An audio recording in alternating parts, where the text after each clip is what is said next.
こんにちは、モーリーです。旅は自己投資ということで、今回は八重山諸島周遊制覇の旅の一つである鳩間島の旅をお届けいたします。八重山諸島の中でも一番手つかずの自然が楽しめるのにほとんどの人が行かない、まさに大人の穴場旅行先でした。透明度が高すぎる海は一生に一度は見る価値があります。ここを行かずに八重山諸島周遊の旅を終わらせるのはもったいない。最後まで見ればその理由がわかります。ぜひ最後まで大画面でゆっくりご覧くださいませ。それではどうぞ。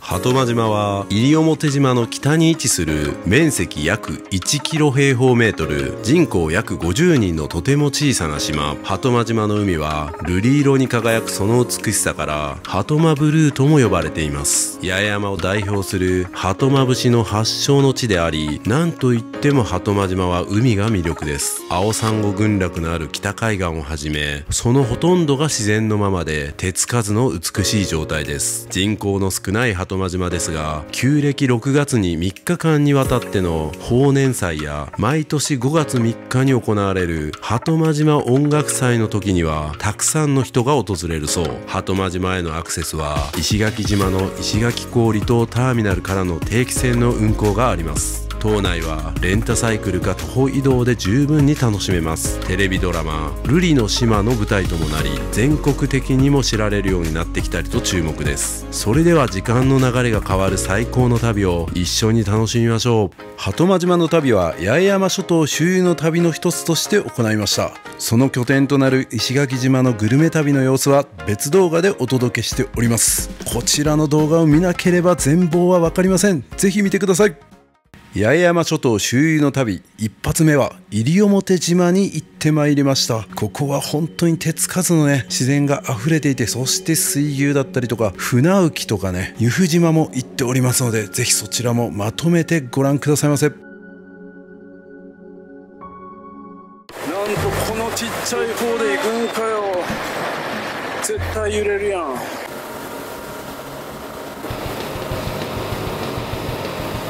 西表島からフェリーで向かった波照間島の様子は別動画で公開したいと思います。こちらも本当に素晴らしい海と大自然、そして人の温かさ、時間の流れが止まったかのような貴重な体験をすることができました。こちらも必見ですよ。動画も大ヒット中でございます。ありがとうございます。今日は竹富島と黒島に行きます。はい、今日もこれを使っていきます。八重山諸島の中でも一番人気の竹富島に石垣島から行ってまいりました。こちら本当に観光客も多くて、説明するまでもないですけども素晴らしい場所でした。こちらも別動画で公開しますので必見です。竹富島に引き続いて黒島にも行ってまいりました。ここはなんか牛が多いっていうところで有名なんですけども、その牛だけじゃない素晴らしい景色と体験をすることができました。こちらも必見の動画になっております。ぜひ。まさに自転車の大冒険となっております。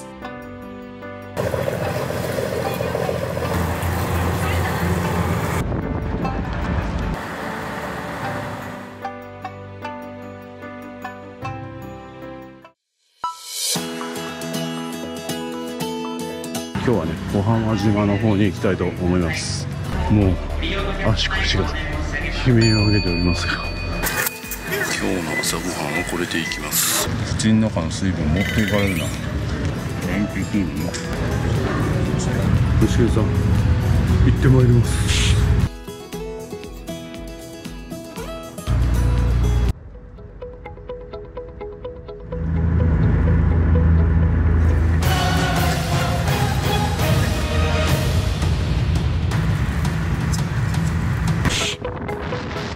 石垣島から小浜島も行ってまいりました。こちらはちょっと台風が来てて風が強かったんですが、原付を使って素晴らしい旅をすることができました。これもまた行きたい場所ですね。必見です。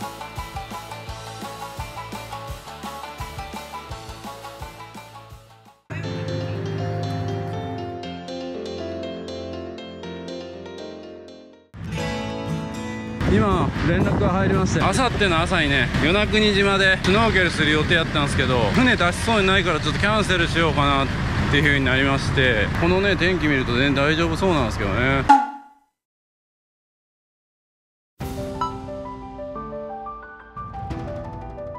ついにやってまいりました与那国島。ここでの体験は本当に素晴らしかったです。絶景、秘境、グルメ、そして人の温かさ、もうどれをとっても素晴らしい場所でした。こちらの動画も必見ですよ。与那国島では2泊3日で過ごしました。いやー、与那国島最高でしたね。今まで行った島の中でも上位にランクインするような素晴らしい場所でした。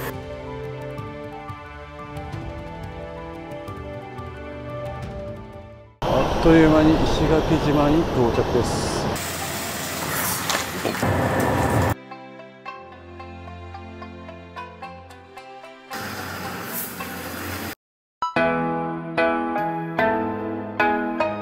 今日の宿はグランシャイン八重間というところですね。もう人に会わずに入れるコンドミニアムタイプですかね。めちゃくちゃいい感じですね。これ普通に一人暮らししたみたいな感じ。洗濯機があるのがね、めちゃくちゃありがたいですね。乾燥機まである。お風呂入れるじゃないですか、まさかの石垣島で。キッチンスペースもあるんで、何か作って食べることもできますね。最近ね、石垣島は飲食店高騰してるんで、値段がありがたいですね。さあ、お待たせいたしました。ここから鳩間島の旅がスタートです。はい、まずはチケットを買いに行きたいと思います。はい、来ました。はい。あ、そうなんですか。全然大丈夫です。300円のコインロッカーにスーツケースとパソコン。はい、ちょっとおにぎり買っときましょうかね。鬼笹かを。はい、6番乗り場に行きたいと思います。西表経由で行くね、この入りかじっていうのに乗っていきます。2階デッキもある。2階デッキ行こうか。おお、こんにちは。誰もここには座ってないですけど、外の方がいいな。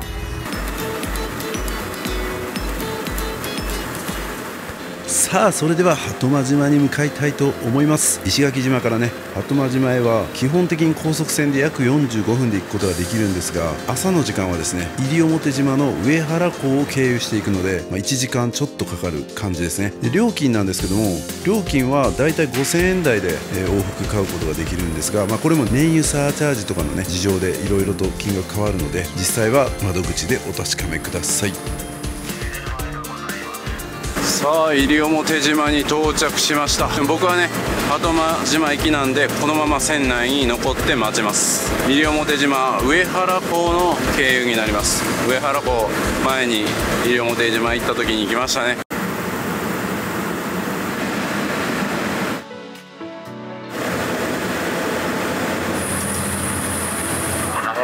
さあ、鳩間島到着しましたよ。さあ、鳩間島はね、人口50人程度の本当に小さな島で、徒歩だけでも回れると。で、魅力は何といってもサンゴがいっぱいのシュノーケル、楽しみにしております。天気にも恵まれました。シュノーケルも十分できる穏やかな海、めちゃくちゃ楽しみですね。それとやっぱり全くね、未開拓というか観光地化されてない穏やかな空間を楽しみたいと思います。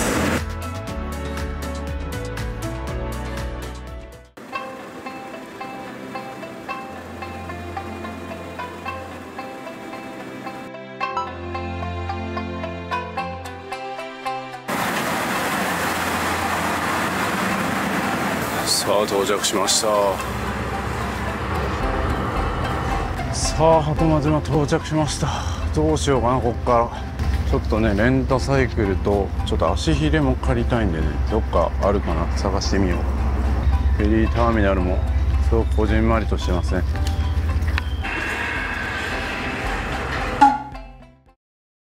はい、このような感じになってますね。今こちらにいて、この辺が集落になってるんですね。やっぱ港の周りが集落になってて、もう Google マップにはね、この辺の道は全く載ってないんですよ。この辺しか載ってないんですけど、道がちゃんとあるみたいですね。舗装された道ではないんですけど、道があるみたいです。この辺を、歩いても回れますし、自転車でも回れるということで、ちょっと自転車で回りたいなと思います。で最初立原浜かこの島中浜っていうのが結構綺麗みたいなんですよ。でもちょっとね満潮になると結構外洋も入ってくるんで、あんまり無理しすぎると良くないということで、満潮がだいたい4時ぐらいで帰りの時間が4時なんですよ。なのでいい感じで楽しめるんじゃないかなと思ってます。一泳ぎしてまた一旦戻ってランチして、またもう1箇所ぐらい泳いで、あとは全体的に回るようなプランで行こうかなと思ってますね。見どころ自体はそんなないです。本当に何もないところをゆっくり楽しむっていう楽しみ方になると思います。まさに大人の楽しみ方ですね。それでは行ってきます。いや本当に何もないし、普通なんかあって港降りてくるとレンタサイクルどうですかとかね、結構あると思うんですけど、それすらなかったですね。あんまり商売した人がほとんどいないっていうことの表れですね。はい、ここにもなんかビーチというか泳げそうなとこありますね。ここは食堂ですね。ここもなんかすごく良さそうな感じ。ここちゃんとクレジットカード払いとかもできるんですね。ランチの時間13時半までランチやってますね。あとカフェもやってるんや。じゃあちょっと後で寄りたいな。鳩間グッズもあると。こっちにもなんか道があるな。ちゃんと書いてくれてるのは屋良浜まであと 800m ということで行くこともできるみたい。こっちも道あるな。舗装されてない道が結構あるんでね。果たしてシュノーケルとか自転車どっかで借りれるんかな。何人かフェリーに乗ってたはずやのに、もうすでに全員バラバラで、もはやもう一人ですね。誰かについていくこともできない。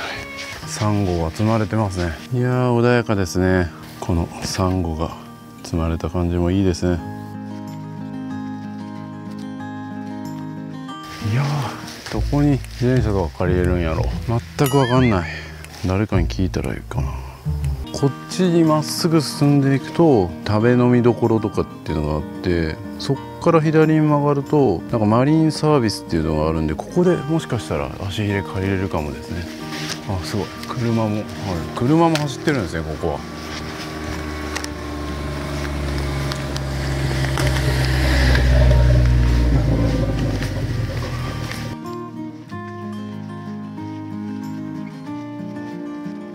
いやマジなんもないな。しかも舗装されてない道もめっちゃ多い。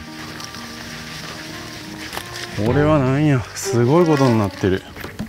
すごいことになってる。なんか家を建て直してる。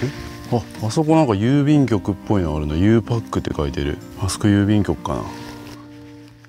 ヤギがいる。ヤギなんか結構丸々としたヤギやな。貫禄を感じますね。今はね時間は朝の9時56分ですね。4時に帰るんで何時間6時間ぐらいの滞在ですね。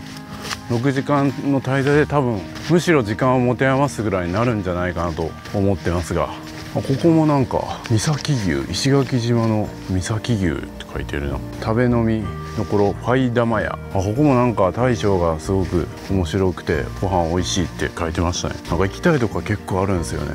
なんか予約してれば朝ごはんも食べれたということですね。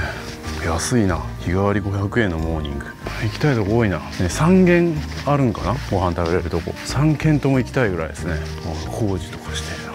自転車借りたいのにな。どこで自転車借りれるんやろ。鶏が。ここからもう徒歩で行くしかないんかな。あれこの辺になんかマリンサービスがあるみたいなこと書いてたのにな。Google マップだとこっちか。こっち行って、あまりにも静かすぎてなんか寂しさすら覚えるような感じ。今10月25日なんで、やっぱこう昼になっていくにつれてちょっとやっぱ暑くなってきてますけど、そんな熱中症になりそうなほどの暑さはまだ感じてないですね。歩いてるんでちょっと汗かいてきたかなっていう感じで。ここも宿なんや。ここもなんか宿っぽいけど、ここは違うね。これが宿なんや。すごい。ここは多目的施設か。留学支援、後間島留学支援、翼寮とか。この先がなんかマリンサービスのお店や。ここで借りれるかな。ここでちょっといろいろ聞きたいなと思うんですよ。こ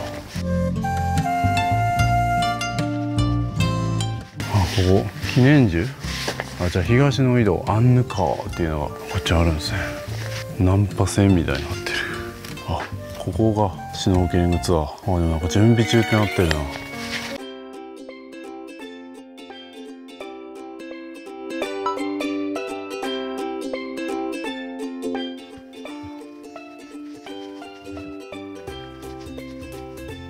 すいません、足ひれとかって借りたりできるんですかね。日帰りで行った。え、日帰りで行ったの？あ、日帰りできました。足何センチ？足27です。自転車とかってどっかで借りれるんですか？自転車？はい。自転車はね、翼状があるでしょ。はいはい。後ろの方は舗装されてる。はいはいはいはい。あれをまっすぐ行くと突き当たる。はいはい。で左側の方に。ありますか。ありがとうございます。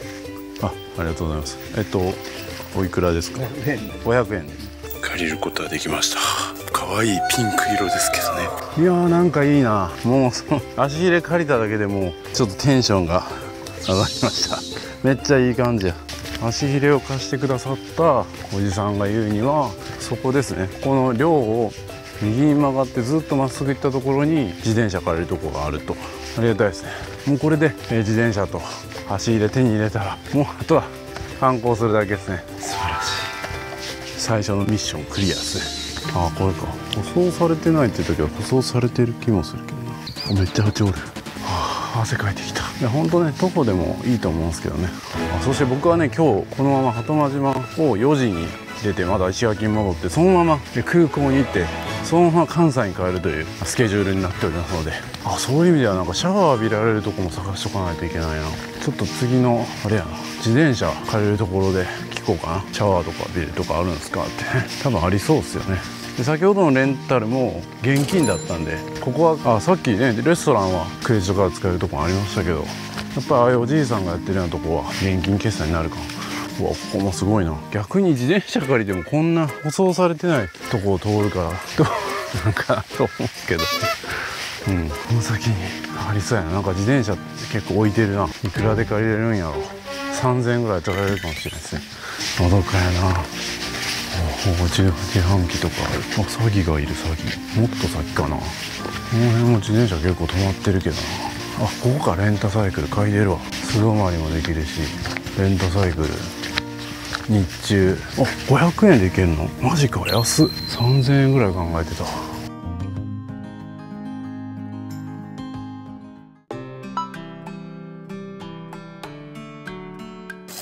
すいません、自転車借りたいんですけど。はい。ある何台かあります。500円借りていっていいですか？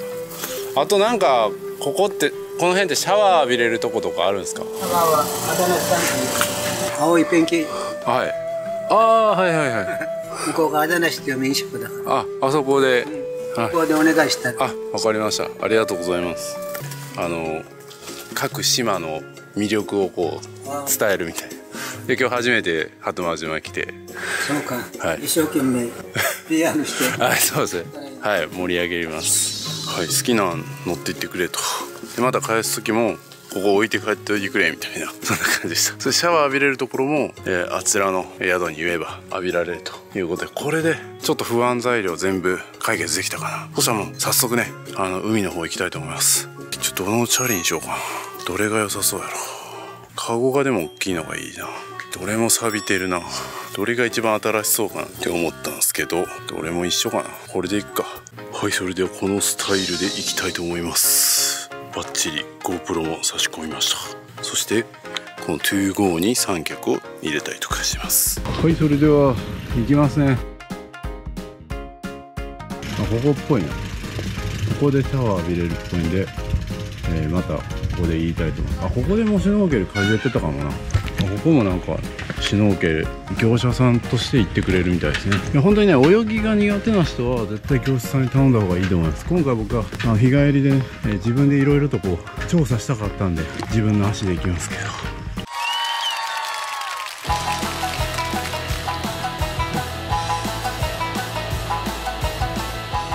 さあまずはここ右に行ってみますか。いきなり本当にこの道で合ってんのかみたいなゾーンに来ましたね。これ自転車で通るね。まあでもなんとなく何かが通ってるような感じするんで進んでいきます。すごいですね。昔の人もこんなのやったんでしょうね。草なんか綺麗に刈られてないでしょうか。誰かがなんか通った後を通るみたいな時代があったと思いますよ。僕ら当たり前にねコンクリートになってたりとかしますけど、昔はコンクリートなんてなかったでしょうから、こういうのが普通だったんでしょう。お、なんか神社みたいなのあったな。神社みたいなのあるな。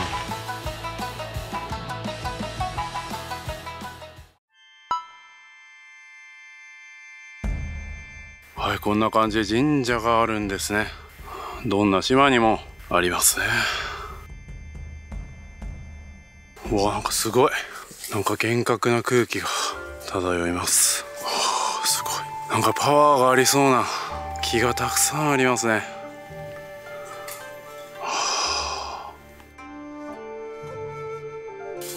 自転車倒れずにあった。よかった。すごいバランス感覚。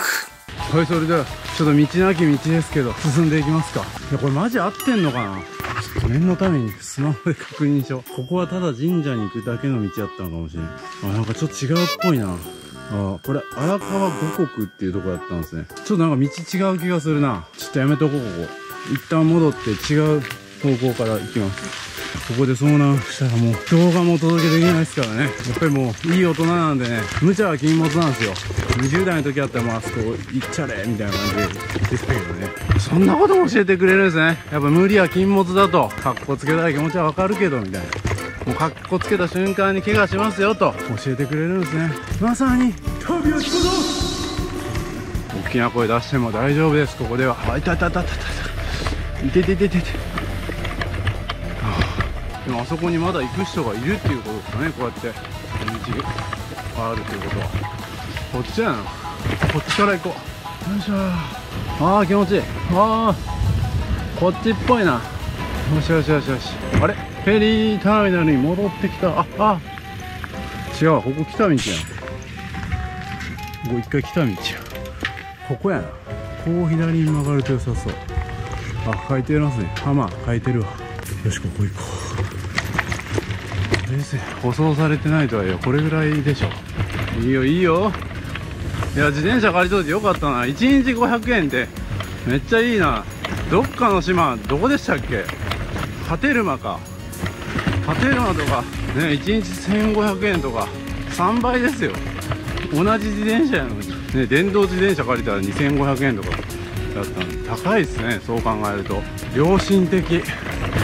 いや、そういうところがいいですね。なんか石垣島もどんどん価格高騰してて、なんか皆さんってやっぱ僕もそうですけど、島に行くってなったらなんとなくこう穏やかな風景のんびりできて、車求め放題でみたいな、みんな鍵かけずにみたいなね。でなんかレストランとかも島プライスみたいな感じで、そういうのをね僕は結構楽しみに来るんですけど、もはやね、もう宮古島とか石垣島とかもちろん沖縄なんかはもう普通にリゾート価格で全然島価格じゃないですからね。もちろん島価格でやってるお店はまだいくつか生き残ってると思うんですけど、なかなかシュノーケルが落ちた。足入れが落ちた。いらんことばっか言うからこれ逆の方がいいのか。何の話だ。そうね、その島プライスみたいなね、失われつつあるんですよ。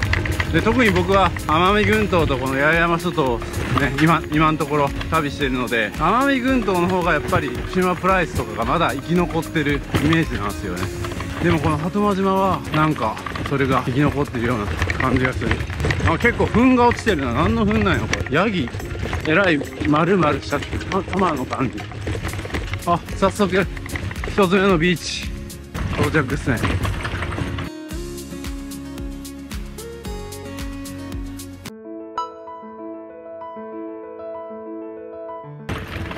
屋良浜着きました。この辺はね、中国とか韓国の捨てられたゴミが漂着してくるということで、結構ねそれが問題になってるみたいで、海に出たらそのゴミとかを拾ってここに入れてあげてください。僕も今日そうしたいと思います。それではビーチの方行ってみたいと思います。いや、ほんと手つかずな感じですね。全然整備されてない。それがまたいいですね。いいですね。人が一人いた。素晴らしい。綺麗。めっちゃ穏やか。風も一つもない。これは素晴らしいですね。で今ちょうど干潮に近いので割と潮引いてますね。でも透明度素晴らしい。いやー素晴らしいですね。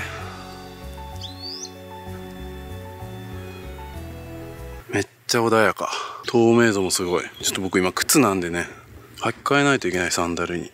めっちゃ透明度高いやん。何これ。すごい。いやー、飛行機の音と波の音しかしないわ。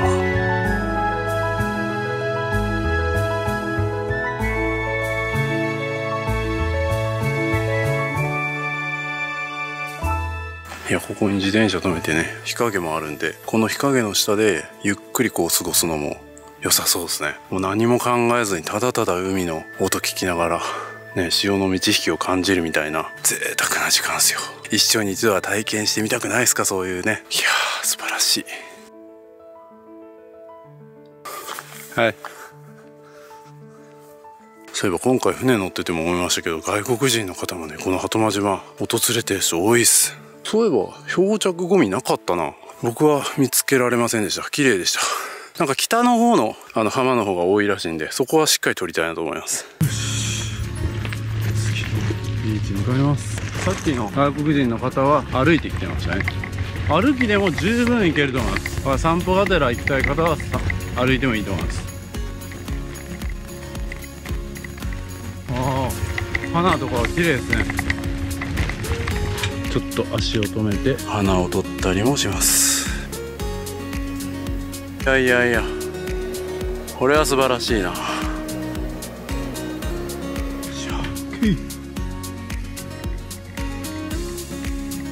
いやー、こういった時にね、ちょっと今僕キルリュック着てますけど、キルリュックのね、腰のところに、ペットボトル2本入れてるんで、こうやって売店があるかどうかもわからないみたいなところだと、結構飲み物とかね、まとめ買いして持ってきたりするんで、カバンの中入れといてもいいですけど、やっぱさっと飲めるところにね、入れておけるっていうのはいいですね。いや、自分で作っておきながらすごくいい商品作れたなと思ってます。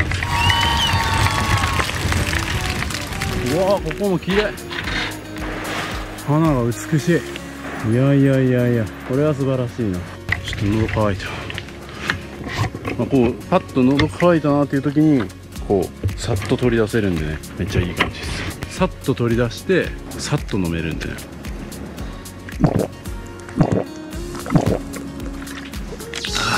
熱中症避けないといけないですからね。それでここにねさっと入れるね、これで OK。 めっちゃ便利。キルリュック最高。ほんまにいい商品できたと思ってるんやけどな。時々ね、僕の動画からお買い上げいただいてるんですけど、まだまだね、こんなもんじゃないと思ってますよ。こんな旅を楽にしてくれるアイテムほんとないと思ってるんで、もうそろそろかな。歩いていける感じだとするともうすぐかな。これでもうこの島の北側に上がってきたみたいな感じです。あ、来た来た来た。立原浜、ここですね。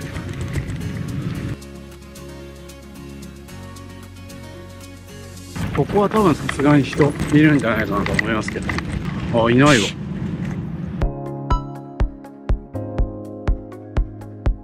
はい、まさにプライベートビーチですね。なんかここのビーチか、もう次のビーチがめちゃくちゃサンゴが美しいと聞いてるんで、ちょっとねここで泳いでみたいなとは思ってるんですよ。いや本当にプライベートビーチ、こじんまりした感じ。あー、どこのビーチで泳ぐのが一番いいか聞いたらよかったな。いやー美しいですね。あちら側まで行ってちょっと泳ぎたいですね。はい、それではね入りたいと思います。うわ、もうすでにそこら辺に魚いっぱいおるな。冷たくて気持ちいい。これはやばいな。透明度半端ない。これは今から潮が満ちてきたらもっともっと美しくなるでしょうね。で多分奥の方ね、リーフの向こう側、ちょっと安全に行かないといけないですけど、あの辺はかなりサンゴがぎっしりいるんじゃないかなと、そういう情報を聞いております。楽しみです。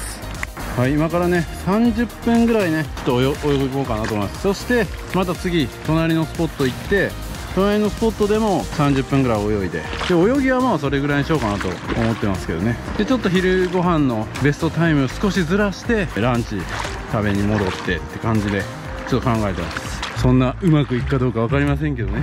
なんやかんやでいろいろ見たくなって時間かかるかもしれません。結構遠いな。で足元ね結構裸足じゃきついと思います。ここは僕はシューズ履いてますけど、そういう怪我しないような対策もちゃんとしておいた方がいいし、で本当にね慣れてない人は絶対に業者さん頼んだ方がいいです。それは間違いないです。そしたら安全なものをね全部貸してくれますし、よく見るとねビーチがなんか3つぐらいあるような感じになってますね。いやほんと誰もいない。逆にちょっと不安になるぐらいです。だいぶ来ました。この辺だとちょっと泳げそうな感じになってきましたね。でここから潮がだんだん満ちてくるはずなんで、帰りはもう泳いで戻ることができる算段を組んでおります。それでは入ってみますかね。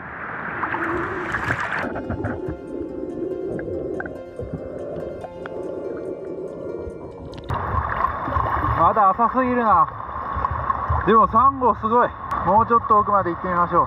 あの辺青いんで、あそこら辺すごそうです。サンゴを踏まないように気をつけていかねばなりません。あ、人がいるかもな、一人。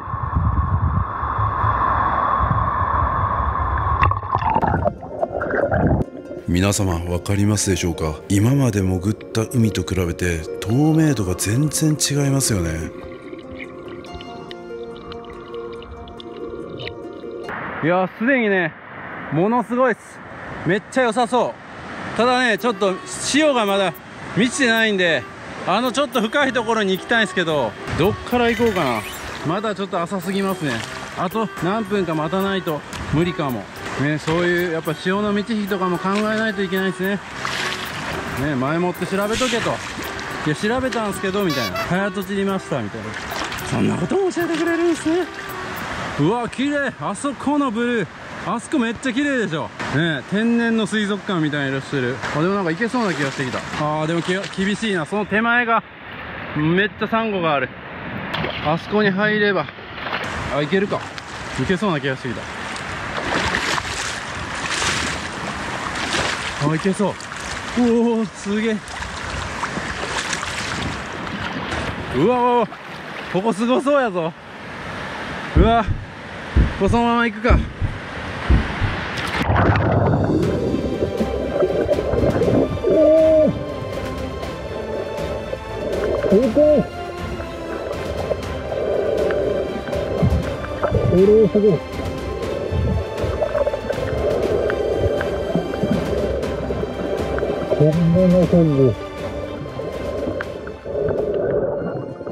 いやー素晴らしいですね。これは八重山諸島ナンバーワンと言われるだけありますね。もうサンゴの数だったりこの海の色、青さすごくないですか。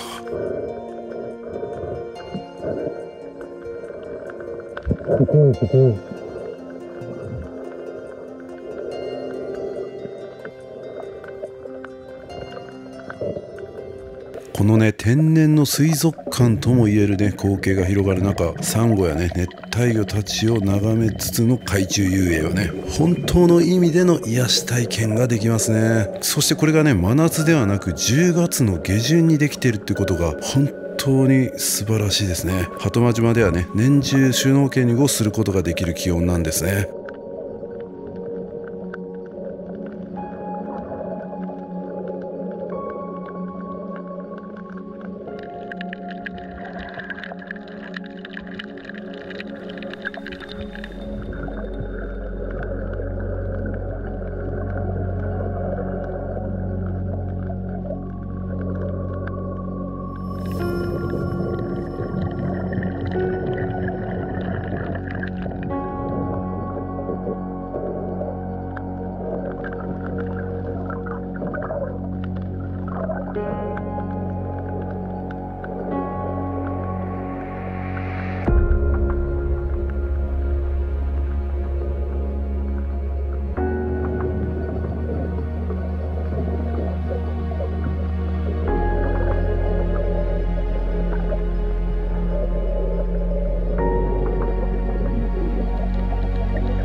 こうやってね自撮りをして泳いでても後ろの方まではっきりとこう景色が見える、ここまでの透明度の海は本当にないですよ。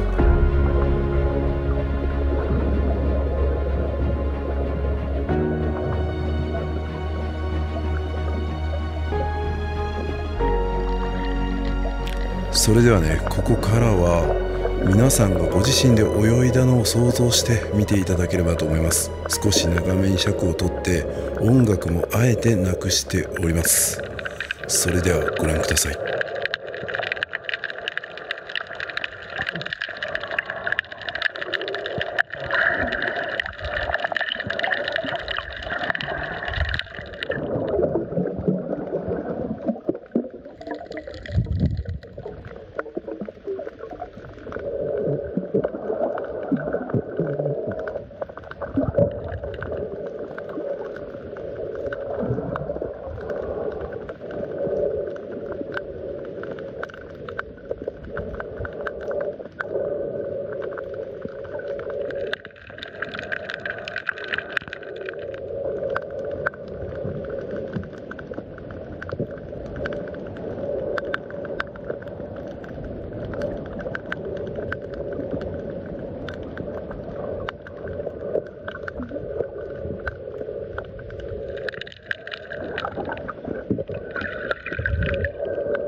いやー、最高でしたね。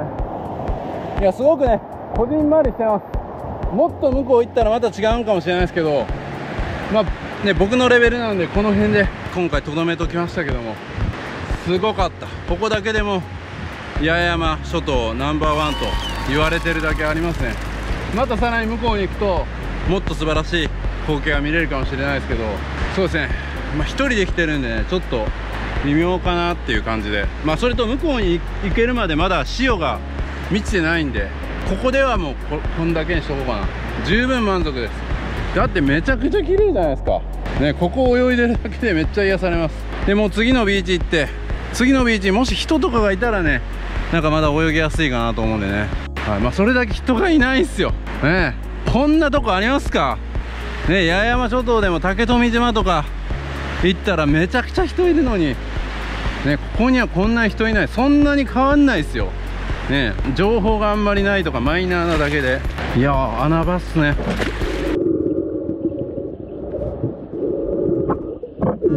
なんか今そこになんかいたぞ。出てこないな。なんか魚がいたんすけどね。それではね、この美しい島を空からも見てみましょう。この島にたった50人ほどしか住んでないんですね。だから手つかずな自然が残ってるというわけですね。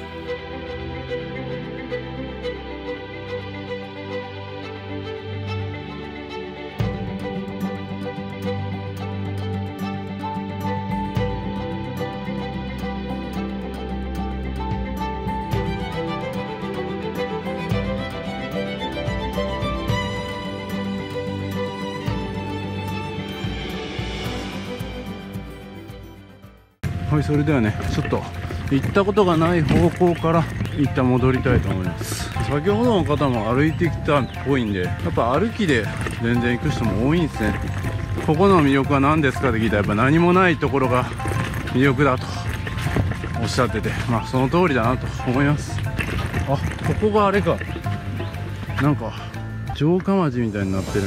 すごいこう花があいててててチクチクする。ここにお城があったんですかね。城跡みたいになってます。石垣が積まれて城みたいな感じになってますね。はい、こんな感じになってます。ここもなんか石が積まれてますね。俺はいけんのか。ジャングルやん。俺はすぐいててて黒島で体験したみたいな。ここはもう携帯の電波も入りません。集落の方に行けば入りますけど、さっきビーチいる間は全く入りません。ここもなんか道になってるな。こっちからも帰れるんかな。あ、ここは島中浜。後からちょっと行きたいな。俺は後から行くか。真ん中からちょっと帰ってみるか。この真ん中から帰ってみよう。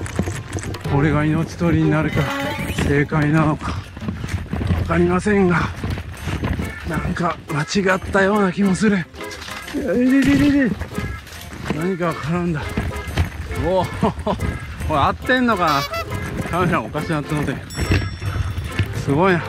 これは GoPro の手ぶれ。うおお、びっくりした。野生のヤギがいる。野生のヤギが今出てきた。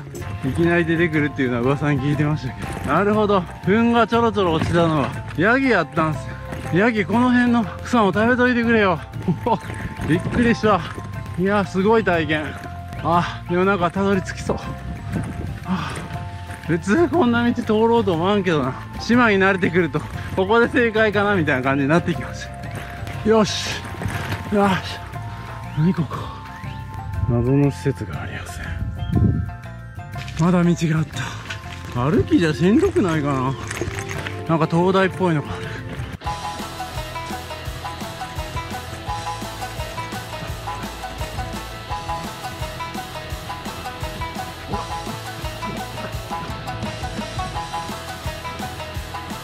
カメラ止めときたいけど、ヤギがまた出てくるかもと思ったらカメラを止めるなってね。なんか急な坂。ここ歩かな無理かな。あかんあかん。全然のんびりしてへんやんって感じですね。あ、誰かおった。恥ずかしい。のんびりできへんやんって言ったらのんびり歩いてる人がいました。あれ、あ、ここにもなんかあるな。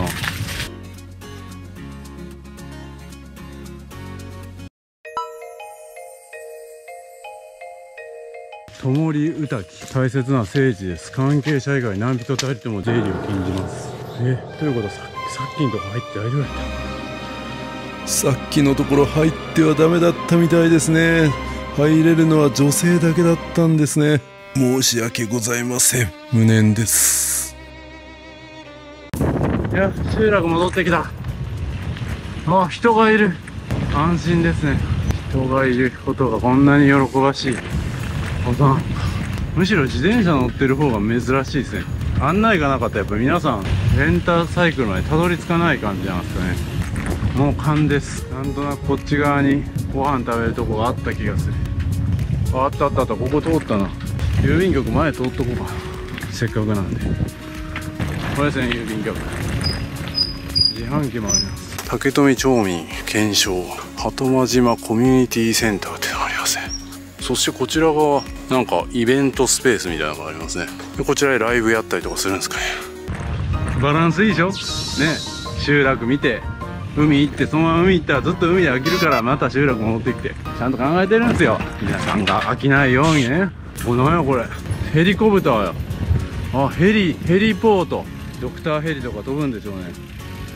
そしてここが小学校あるんや。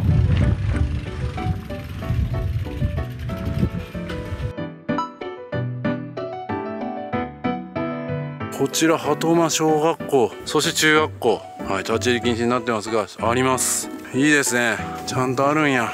なんかほっこりしますね。まだ学校がなくならずにちゃんとある。あ、ちゃんとあそこに小学校っぽい人たちが5人ぐらいいますね。生徒5人ですかね。ここは宝です。希望ですね。5人は先生かな。5人目は先生かもしれん。1人大きかった。はい、のんびりしてたらご飯の時間終わってしまいそうなんで急ぎます。ここは違う。あれ、この辺やったような気がしたのにな。ちょっと工事してるから違うっぽい気がする。やばい、通れへんす。ちょっと回りましょう。やばい、こんな小さな集落で迷った。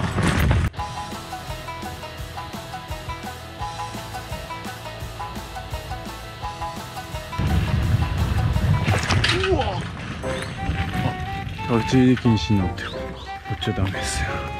電話が応じてる。みんな昼休みのご飯を終えて帰ってる感じだな。こんな坂登ったかな。この筋ちゃうか。ここや。ここやってるか。自転車止まってるからやってそう。音楽もして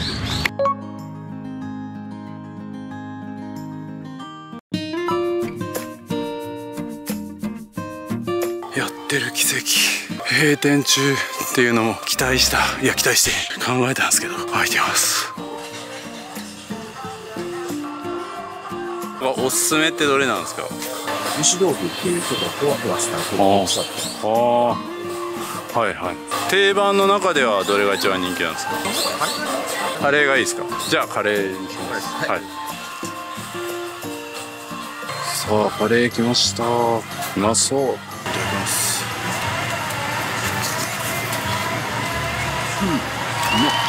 石垣牛かなこれ。肉がしっかり味付いてうまい。めちゃくちゃうまい。辛すぎないですね。どちらかというと甘いぐらい。泳いだ後のカレーはほんまうまいな。ビール飲みたいけど自転車からごちそうさまでしょう。いやー、疲れが癒えましたね。ちょっともう一軒なんかコーヒーとか飲みに行けたらなと思うんでちょっと探してみます。でさっきのお店の方にどこで泳ぐのが今一番いいんだって聞いたら、僕がさっき泳いだところの後にその曲がったところですね。後で見ようみたいな感じで曲がったところ、そこが一番いいと。ただ若干中級者になってくるということなんで、初心者の方は今の時期だと下の波が変わってるらしいので、今の時期だと堤防をずっとこういった南側の場所で泳ぐと枝サンゴが見えるのなんで2番目におすすめと。で安全だということなんで、初心者の方はそっち行くといいかもしれないですね。なのでどうしようかな。反対側から今度は入っていって最終的にここで泳ごうかなと思ったところで泳ごうかな。その前にちょっと船が来てますね。ここはまた違う。こういう感じになってね。どこのビーチのことを言ってたんやろ。あの堤防かな。なんか堤防を行くとビーチになってるって言ってたけど、どこの堤防やろ。あっちの堤防かな。あ、ここのカフェ行きたいな。ここ行こうかなと思ってた。よ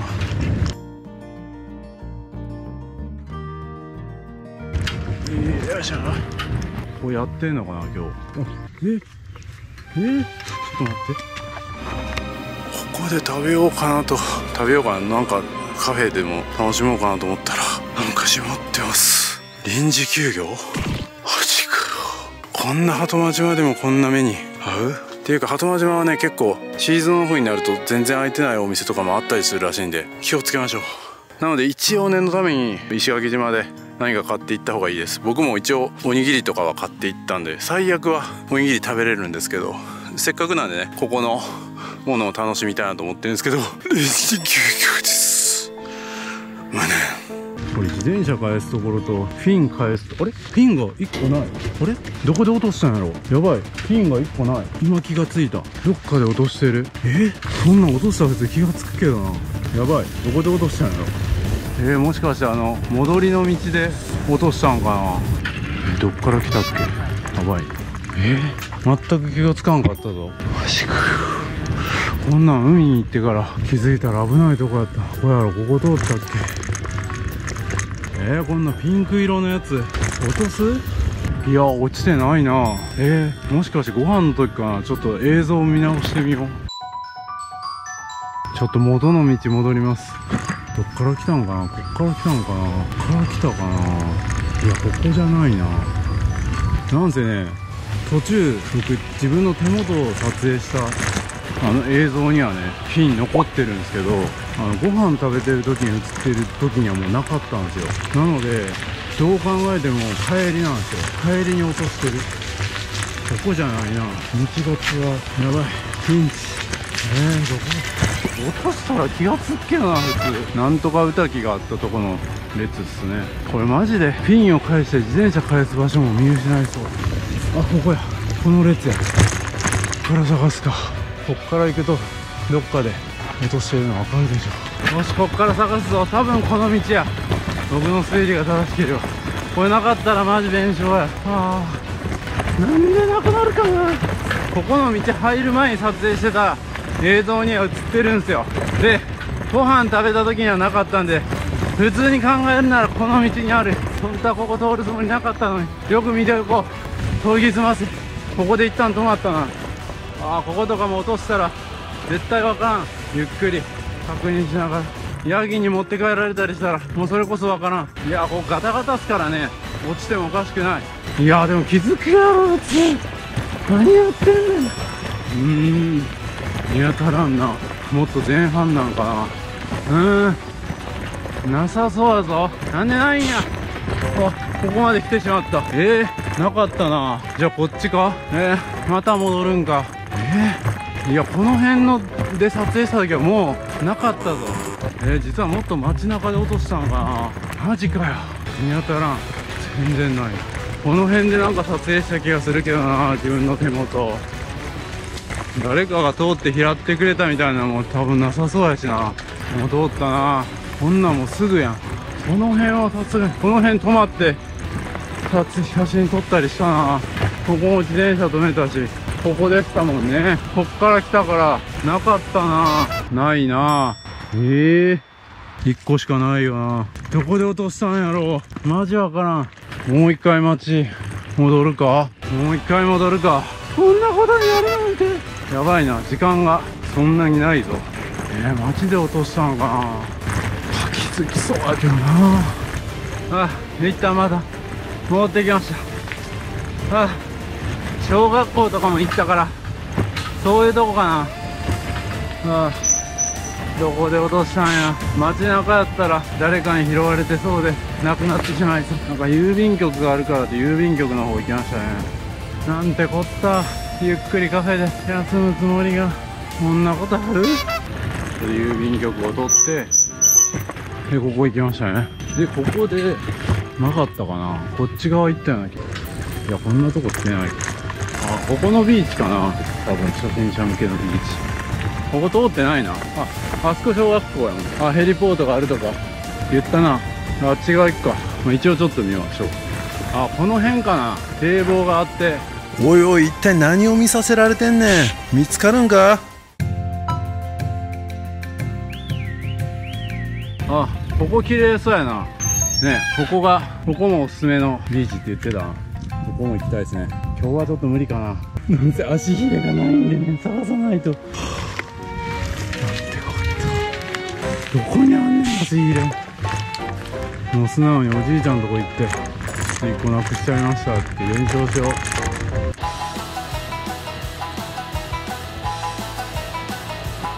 小学生に気を取られて小学校の前で落としたっていう可能性もあるな。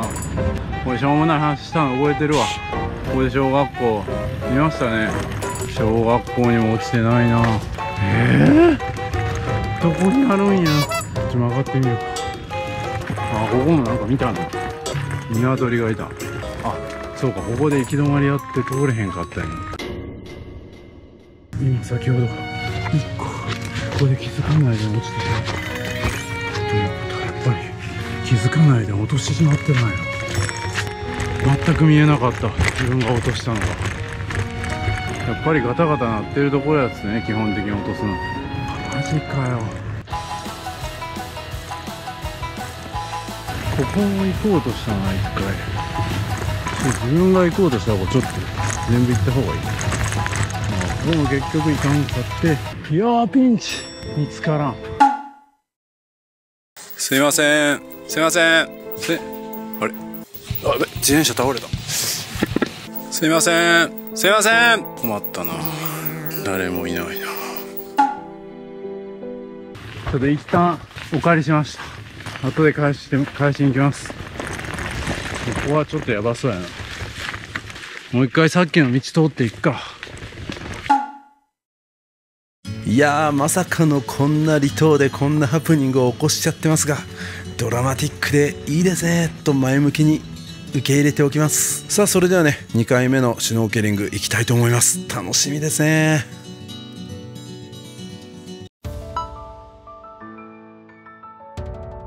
一応やってまいりました。さっきよりはだいぶ潮が満ちてきた気がします。これやっぱ夏になるとこっち側がいいみたいですね。リーフがだいぶ近づいてきているということですね。秋冬になると完全プライベートビーチですね。いや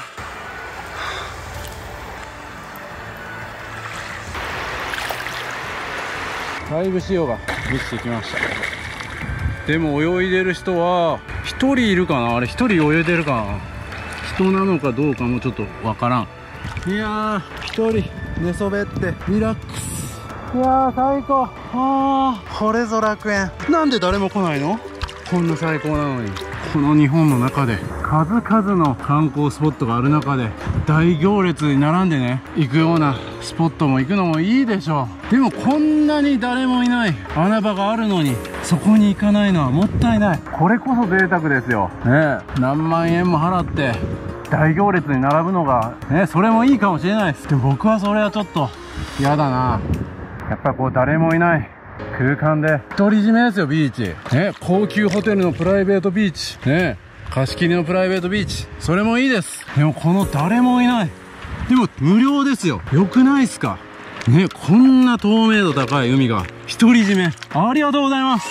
今日ここ僕貸し切りますね。そんなこと許されますかね、この時代に。いやー、素晴らしい。それではちょっと奥の方まで行きたいと思います。いや皆さんも本当にね、毎日ね皆さん頑張ってると思います。本当に今の時代ね、生きるのに必死ですよ。本当に僕もね必死に YouTube やってます。それは素晴らしいこととね、日本の中では言われますけど、でもやっぱこういうねゆとりも大事だと思います、かといってなんかゆとりばっかりが強くなってしまってただただ頑張らないっていうのも、それもまた違う気がしますね。メリハリですよ。旅しながら生きてていいですねとかよく言われます。でもそんな最初から旅して生きれてたわけじゃないんですよ。やっぱこう踏ん張った時期があって、その頃の努力があるからこうやって旅しながら生きることもできるようになってる。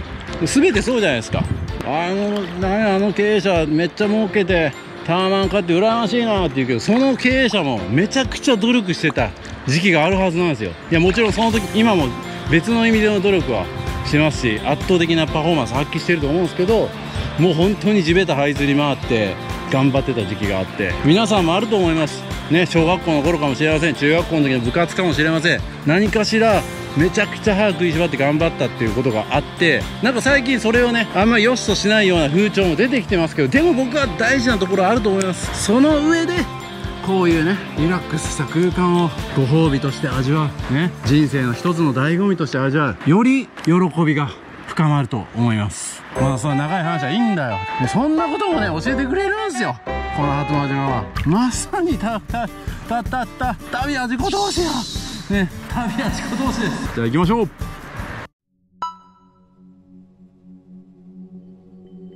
はい、それでは本日2回目のシュノーケリングですけども、午前中にね潜った時とはちょっと色が変わってきてるような気がしますね。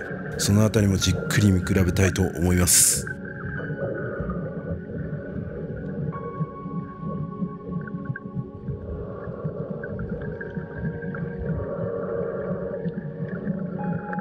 上からもね魚がバッと動いてるのとか見えますね。あそこに魚の群れがいますね。こんな浅いところに群れが。ちょっと潜ってみてみますか。いやー本当に透明度が素晴らしいですね。これは八重山諸島の中でもナンバーワンと言える本当に素晴らしい透明度だと思います。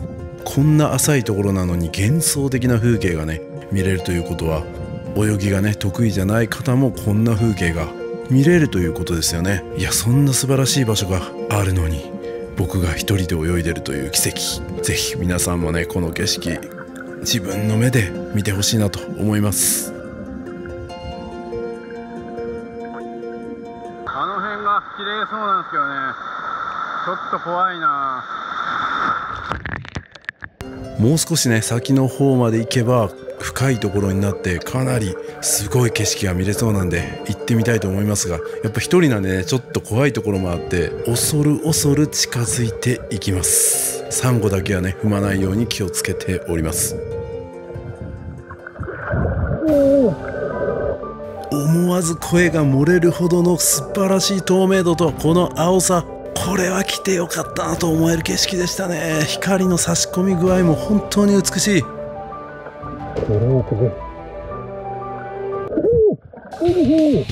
幻想的な景色に癒されてたら急にウミヘビが出てきた。うわなんか追いかけてきてるような気がするし、早く逃げないといけない。恐ろしい。まだ向かってきてる気がする。おおウミヘビ怖い。穏やかやからウミヘビは何もしないって聞いてるんですけど、やっぱ怖いですね。ヘビ苦手や。一人でヘビに遭遇するとちょっと慌てるな。どこ行ってもおるもん。カメはカメ。さあ気を取り直してもう一度ねこの美しい景色を眺めながらウミガメさんを探したいと思います。いやーびっくりしましたが素晴らしい青ですね。なかなかこんな青い海見ることがないですよ。最近僕も海外に行きましたがもう全然この色とはかけ離れてる色でした。それでもねリゾートとしてしっかりとね成り立ってたりとかして、この鳩間島こんなに綺麗なのに全くリゾートとしてもね知られていない。こんな穴場はないでしょう。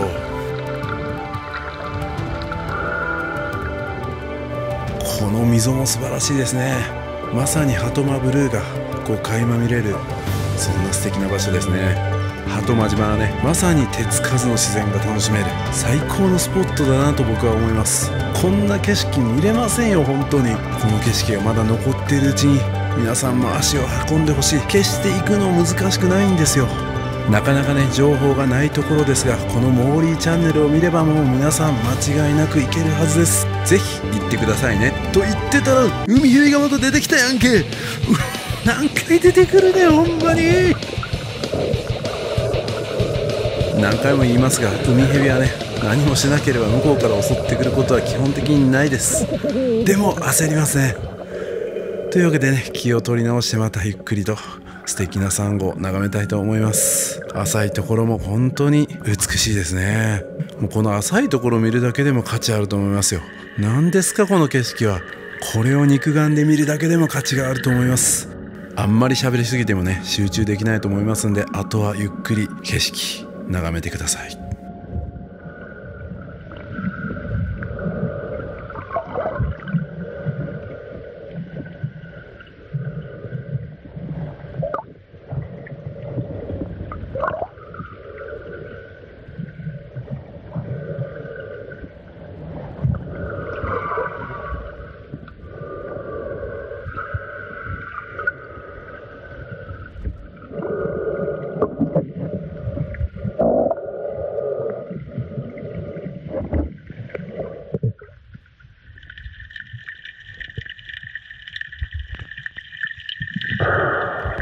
もうほんとこの泳いでる間も誰も来てないですね。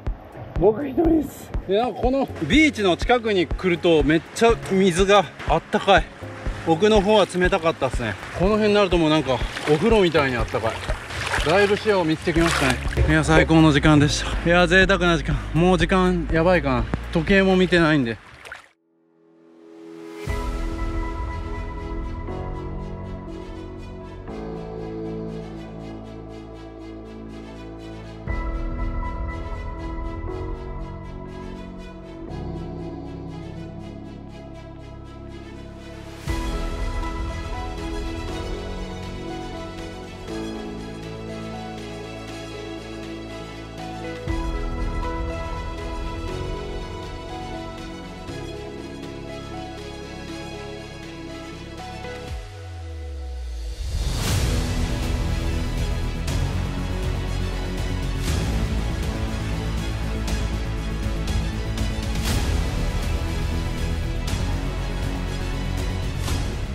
この島中浜も素晴らしい場所でした。それではちょっと反対側の通ってない道の方を通りながら戻りたいと思います。あと1時間。いや大満喫ですね。ただ心残りは足入れを落としたことなんでちゃんと謝罪しに行かねばいけなりません。ほぼ道ないやん。こちら側もねビーチがちょこちょこあるみたいですけど全部プライベートビーチみたいな感じですね。あ、ここにも結構あった。ちょっと見てみようか。何ビーチになるんやろ。もう泳いでる時に見えてたビーチですね。さあ次のビーチも見てみましょう。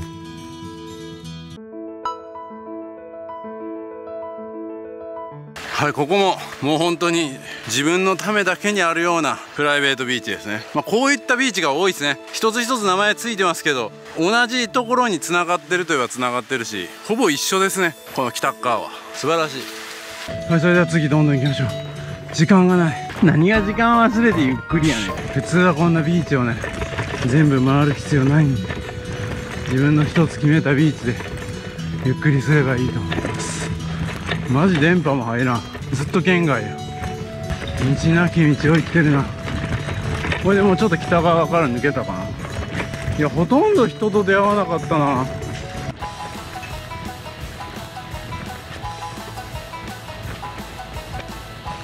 ここももう一つビーチが船原浜書いてくれてますね。船原村。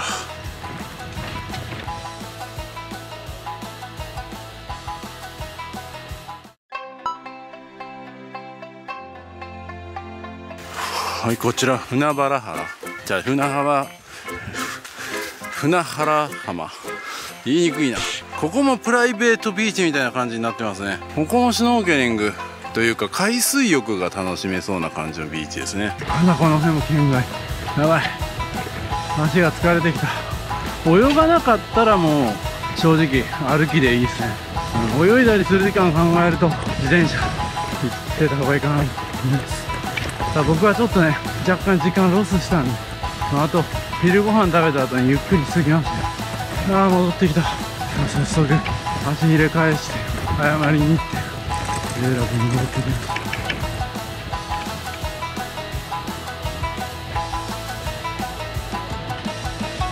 た。おらんかったらどうしよう。さあそれでは再び足ひれを借りたお店に行きます。すいません、いないな。一旦これは返しとくか。すいません、困ったな。ちょっと他の場所で聞くか。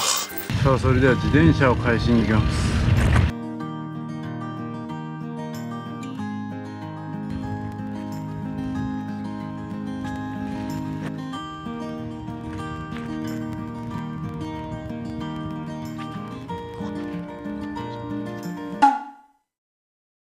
見つからんな。50人しかいないはずやのにおじいさんが見つからん。最悪は電話で連絡をしてなんかこう振り込みとか、そんな形で対応するしかないですね。あとはちょっとシャワー浴びさせてもらおう。ちょっと聞いてみよう。ちょっとシャワー浴びれるとこが見つかりそうにないですね。ここでも Wi-Fi あるな。 Wi-Fi あるけど誰もいなさそうやな。なんか露天風呂とか書いておけどな。シフル露天風呂お一人3500円と書いてるな。シャワーのことは書いてない。まずいな、シャワー浴びるとこが見つからん。ここの人たちみんなどこ行ったんや。いやこのままちょっとシャワーを諦めなあかんかもな。ちょっと見つかりそうにないな。ここがトイレか、郵便局ですねここ。みんなもうやることなくなってなんか座り込んでスマホ見てたりする人が多いな。この辺でシャワーとか浴びれるところってあるんですか？お金払って。どっかな。あっちあります。あだ名しかなんかやってるかね。なんか人がいなかったっぽくて。いなかったっぽくて。そこぐらいですか？やってるかな。よりあいさんってあるんだけど。よりあいさんって。よりあいさん。わかりました。ちょっと行ってみます。次の道、この道じゃなくて次の道に上がったところ。はい。行ってみます。上がったところね。はい。翼寮の隣に。はい。本当ですか。ちょっと行ってみます。ありがとうございます。ありがとうございます。もしかしたらここが浴びれるかもみたいなことを言ってましたね。ここが寄り合い。誰もいないけどな。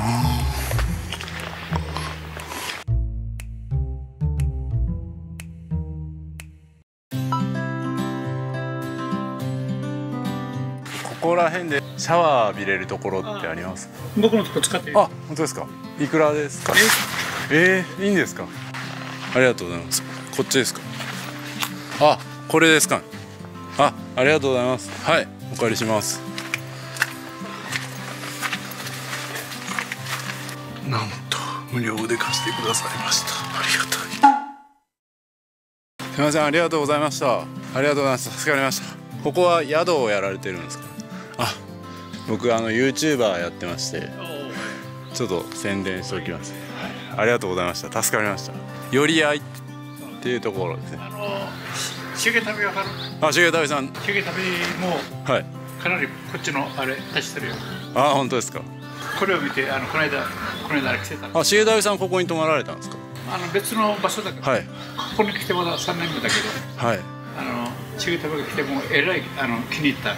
でそれを見た人がついこの間泊まりに。本当ですか？僕モーリーチャンネルっていうんで、まだしげたびさんよりは宣伝したいですけど、今5万人ぐらいのチャンネル登録。35万人とか。そうです。今もうすごい伸びて、今海外ばっかりですけどね。あんなセンスあるように見えんかった。いやでも結構考えてやってらっしゃるなっていうのは分かります。僕も紹介したら多分お客さん増えると思うんで、いやありがとうございます。本当に助かりました。あとすみません、何でしたっけ、海風さん、京風っていうんですかね。ちょっとそこで足ひれ借りたんですけど、ちょっと片一歩どっかにちょっと落としちゃって、でそれをこう弁償しようかなと思ったんですけど、ちょっといなくて、どうしたらいいかなと。そうなんですか。またちょっと電話したりして、そうなんですよ。ありがとうございました。すみません、ありがとうございます。しげたびさんの影響で結構来られてる方もいるんですね。さあ港に戻ります。いやー6時間ぐらいの滞在でしたけど、なんかいろいろあったな。いや本当に思い出深い旅になったなね。いろいろ用意されたなんか観光スポットを楽しむのも一つの旅ですけど、こういう何にもないところで自分自身でこうドラマをね作っていくね、それも大事なんだなと教えてくれるんですね。そんなこともね、鳩間島はまさに旅は自己投資ですね。最高でした。落ち武者みたいになってますけど、シャワー浴びたてです。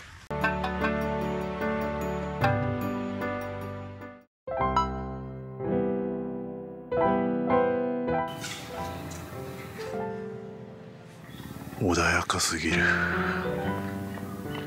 船がやってきました。ここの水の透明度も半端ないですね。もう底が見えますね。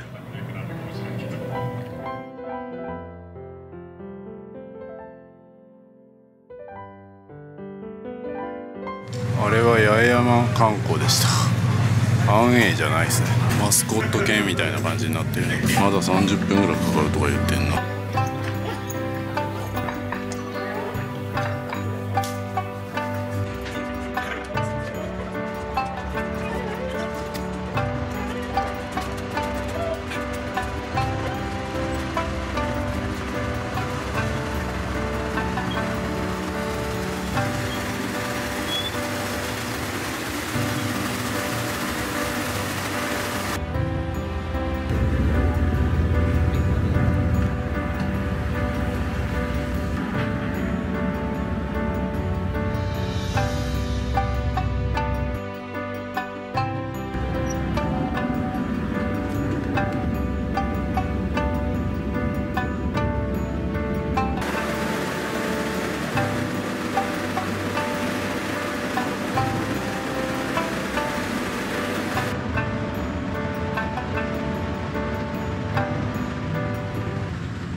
every day we are making up something new. I don't need a thing now, as long as I have you. Oh, the look in your eyes got me feeling alive, the good life. Oh, the touch of your skin, we can only win. Yeah, that's right. We can live forever, you and I. Keep on driving till the sunrise. We're gonna be alright, just right. I know that we can make it, reach out and take it. We're gonna be alright, just fine. I know that we can make it, reach out and take it, girl, we're gonna be alright. さあ戻ってまいりましたね。日帰りで行ったとは思えないぐらい充実した旅になりました。しかも僕はこのまま石垣空港に向かって神戸にも帰るという、いやー近いですね。飛行機と船をうまく活用すればすぐに旅ができるフェリー与那国ですね。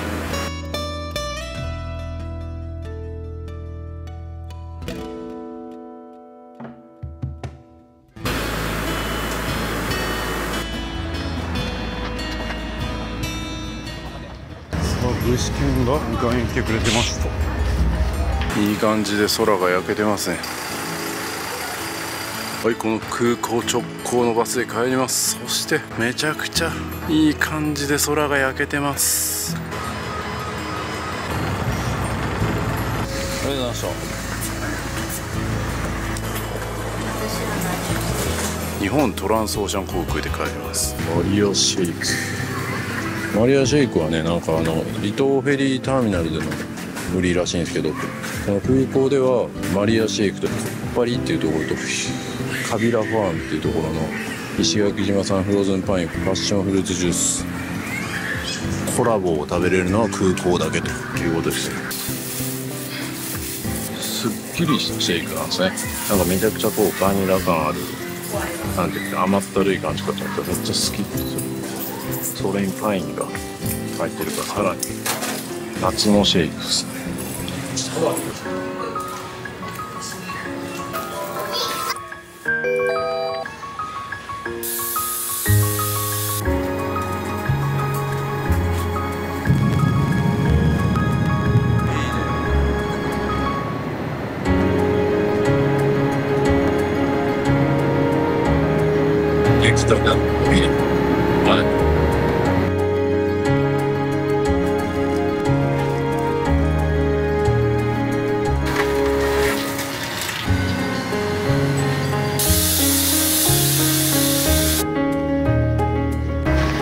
到着しましたね。あっという間で最高の旅になりましたね。サクッと飛行機で快適に行って、本当は最後午前中食べたかったな。終わってしまいました。9時半までやからね。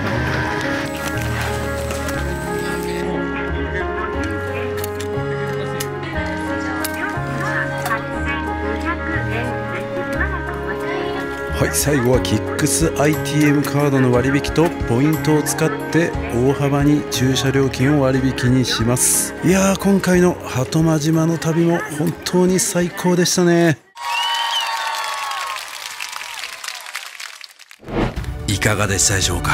この鳩間島の動画を見てこれは行っておきたかったなって思った方多かったんじゃないでしょうか。それぐらいね、手つかずで美しい自然が楽しめて、ここまで気軽に行くことができる島はなかなかないんじゃないかなと思います。ぜひ今行けるうちに足を運んでみてください。このような動画をもっと出してほしいと思ったら、ぜひ皆さんのいいね、コメントをお願いいたします。メンバーシップ限定動画ではここでは言えない旅の裏話だったりとか近況報告などさせていただいておりますので、ぜひ皆様の参加をお待ちしております。メンバーどんどん増えてます。 LINE 登録でお得な情報を配信いたします。登録お願いします。僕と一緒に仕事したい方はぜひ気軽にメッセージください。詳しくは概要欄をご覧ください。人気のキルリュックモーリーショップで買えます。旅行にめちゃくちゃ便利です。皆さん旅行行くのにキルリュック使ってますか？これ今僕着てるんですけど、見てください。これパッと見そんななんか物入ってるように見えないですけど、実はめっちゃ物入ってます。財布はここに入ってますし、名刺、パスポート、イヤホンも必要ですね。急にスイッチやりたくなったら任天堂スイッチあります。で対戦したいなって言ったらもう1本入ってます。それ入れても薄いんです。そして鍵ね、